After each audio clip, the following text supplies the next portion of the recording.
for the Lorax, which is written by Dr. Seuss. It was published by Random House. The copyright year was 1971. And the genre it can be like poetry, children's literature, illustration, picture. It kind of falls under a lot of categories. The number of pages is roughly 56, and I would say the appropriate age is like as low as 5, but it can be used like up to 10 to 12 probably.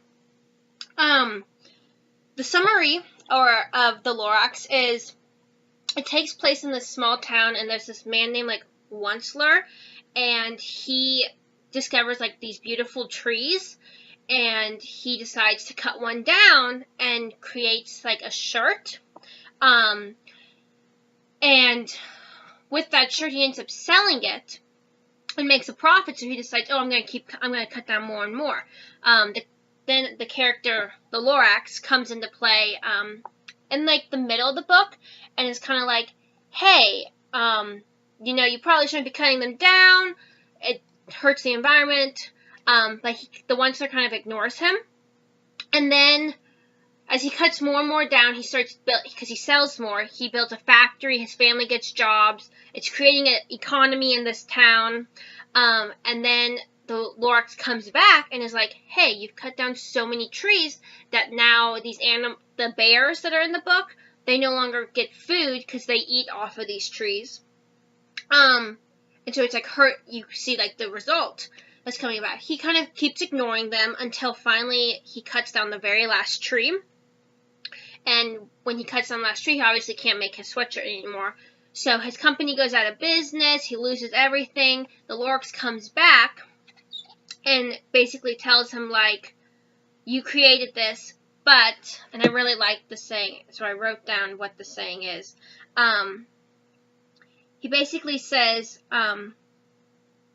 that unless, he leaves the word unless, and the Onceler cannot figure out what it means until years later when he's telling the boy that in the story what happened. He finally figures out, and it's that unless someone like you cares a whole awful lot, nothing is going to get better. And that's when he gives the last seed of this tree to the little boy to basically regrow the planet.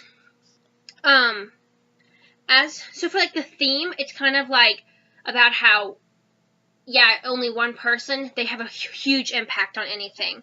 And I really like the illustrations that go along with the book because they're like fun and whimsical, like most Dr. Seuss is. But at the same time, it kind of like, I like that it shows you how early on it's like lush and green, and then as you go on and you see him cutting everything down and everything's happening, towards the end, it gets very dark and gloomy.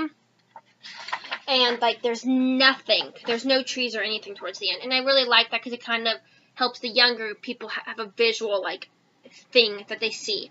I personally wish I had read this, like, when I was a kid because I think it would have been a great message, especially, like, when they talk to you about recycling and all that jazz. I never really cared because I was always like, oh, I'm one person, who cares? This book kind of shows you, like, yeah, you're one person, but you do have a difference. So I think it's really impactful because if I had known I could make a difference, I probably would have recycled more.